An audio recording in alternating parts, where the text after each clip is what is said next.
Sri Rama adalah awatara ketujuh Dewa Wisnu yang dilahirkan untuk menumpas kejahatan di zaman Treta Yuga.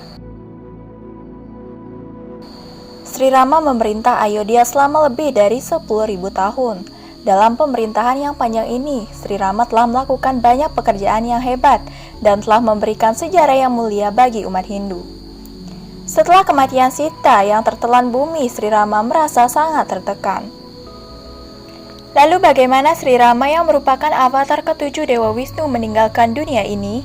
Dan apa alasan Sri Rama harus meninggalkan keluarganya untuk kembali ke Wisnu Loka? Lalu bagaimana dengan Hanuman? Apakah dia tetap hidup tanpa Sri Rama? Di video kali ini akan saya rangkum semua kisahnya, baik itu kematian Rama, Laksmana, dan juga Hanuman. Silahkan tonton videonya sampai habis dan jangan lupa untuk selalu mensupport channel Hindustory Indonesia.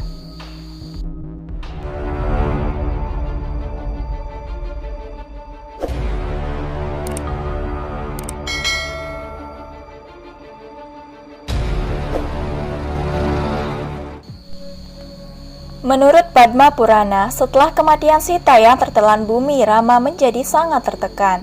Apalah arti Dewa Rama tanpa Dewi Sita? Dewi Sita kembali ke Vaikunta dengan wujud aslinya Dewi Laksmi.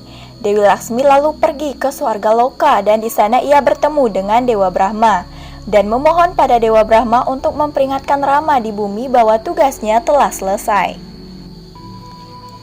Dewa Brahma lalu memberitahu Dewa Kala atau Dewa Yama untuk menjemput Rama di dunia.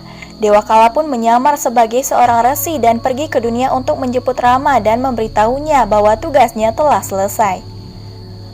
Lalu suatu hari seorang resi suci datang ke kerajaan Ayodhya dan ingin bertemu dengan Sri Rama.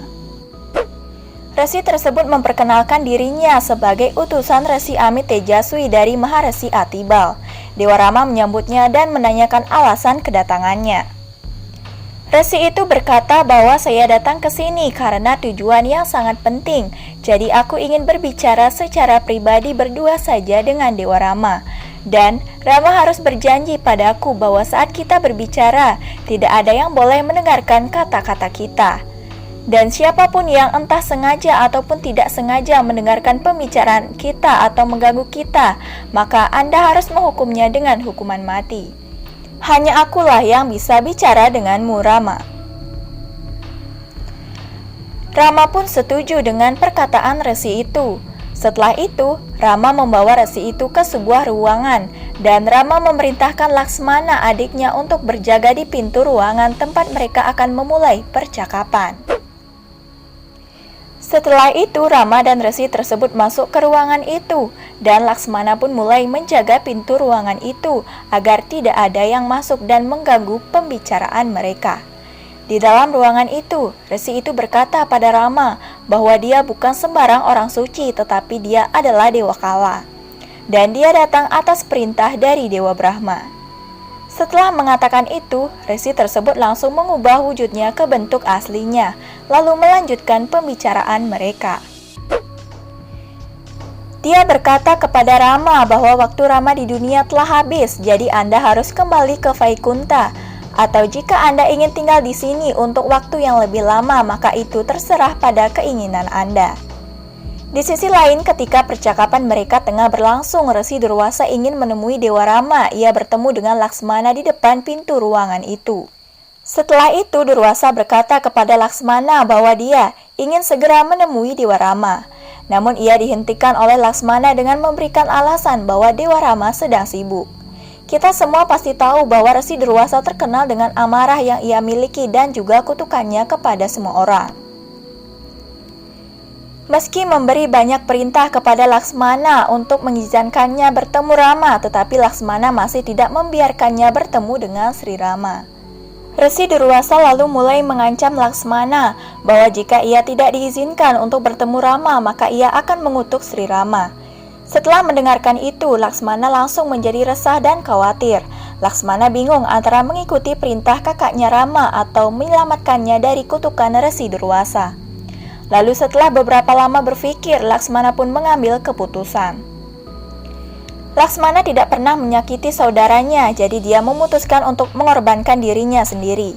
Dia berpikir bahwa jika ia tidak mengizinkan Durwasa masuk, maka Rama kakaknya akan kena kutukannya, dan jika Laksmana yang masuk dan mengganggu percakapan mereka, maka ia telah melanggar perintah kakaknya Rama. Dan Laksmana akan kena hukuman mati sesuai dengan kesepakatannya di awal. Laksmana lalu memilih mengorbankan dirinya, lalu masuk ke dalam menemui Sri Rama. Melihat Laksmana yang menyela diskusi Rama dan Dewa Kala, Rama pun ikut kena masalah, karena dengan begitu tiba-tibanya Laksmana masuk ke ruangan itu. Setelah Laksmana masuk, Dewa Kala pun menghilang. Laksmana menginformasikan semua kejadian yang terjadi. Sri Rama lalu marah atas kelakuan buruk ini, tetapi ia memahami posisi adiknya Laksmana dalam kejadian ini, sehingga tidak ada yang harus disalahkan. Sekarang Rama harus memutuskan dengan terpaksa sesuai janjinya pada Dewa Kala bahwa jika ada yang masuk ke ruangan itu maka akan dihukum mati. Ia pun dengan berat hati menghukum mati Laksmana. Sri Rama lalu memanggil semua anggota istana dan memberitahu kejadian ini. Hanuman lalu berkata bahwa tidak ada yang bisa menentang Sri Rama, dan jika ada, dia sama saja dengan kematiannya. Sri Rama lalu tidak menghukum mati Laksmana, tetapi memerintahkan saudaranya untuk meninggalkan Ayodhya dengan hati yang sangat berat. Sesuai dengan perintah kakaknya, Laksmana pun lalu meninggalkan Ayodhya, dan Laksmana berpikir tentang langkah selanjutnya, bagaimana ia bisa hidup tanpa saudaranya Sri Rama. Ia lalu memutuskan untuk meninggalkan dunia ini. Laksmana lalu menenggelamkan dirinya di Sungai Sarayu. Setelah itu, ia berubah menjadi Sesnak dan kembali ke Vaikunta, alam Dewa Wisnu. Setelah meninggalnya Laksmana di Ayodhya, Sri Rama merasa tertekan atas kepergian adiknya. Sama seperti Laksmana, Rama juga tidak bisa hidup tanpa adiknya Laksmana. Dia lalu memutuskan untuk meninggalkan dunia ini. Sri Rama lalu menyerahkan istananya kepada putra-putranya, yaitu Lava dan juga Kusa. Lalu ia pun pergi meninggalkan istana dan melanjutkan perjalanannya menuju Sungai Sarayu, dan didampingi sejumlah orang besar dari Ayodhya. Sebelum ia menenggelamkan dirinya, ia berkata pada Hanuman, "Wahai Hanuman yang setia, kau tidak akan ikut bersamaku. Anda akan tetap di bumi sampai kejahatan Kali Yuga tidak ada lagi, karena di era Kali Yuga akan terjadi korupsi pikiran yang sangat ekstrim. Jadi, orang-orang pada zaman Kali Yuga itu akan membutuhkan bantuan Anda. Anda akan tinggal di sana dan menyebarkan cerita saya atau yang kini dikenal dengan Ramayana dengan membantu membangun Dharma." Ini adalah kisah tentang bagaimana Hanuman mati. Jadi pada kenyataannya Hanuman tidaklah mati, dia masih hidup di suatu tempat. Setelah berpesan seperti itu pada Hanuman, ia lalu berjalan ke tengah Sungai Sarayu, lalu menenggelamkan dirinya. Sri Rama pun seketika menghilang. Lalu setelah beberapa lama, Dewa Wisnu muncul dari dalam sungai, dan dia muncul di hadapan para pemujanya. Dengan cara seperti ini, Sri Rama meninggalkan wujud manusianya dan mengambil wujud Dewa Wisnu aslinya dan pergi ke Vaikunta asalnya. Sekianlah video dari Hindustory Indonesia. Semoga bermanfaat dan menambah wawasan kalian. Sekian dan terima kasih, sampai jumpa di video selanjutnya.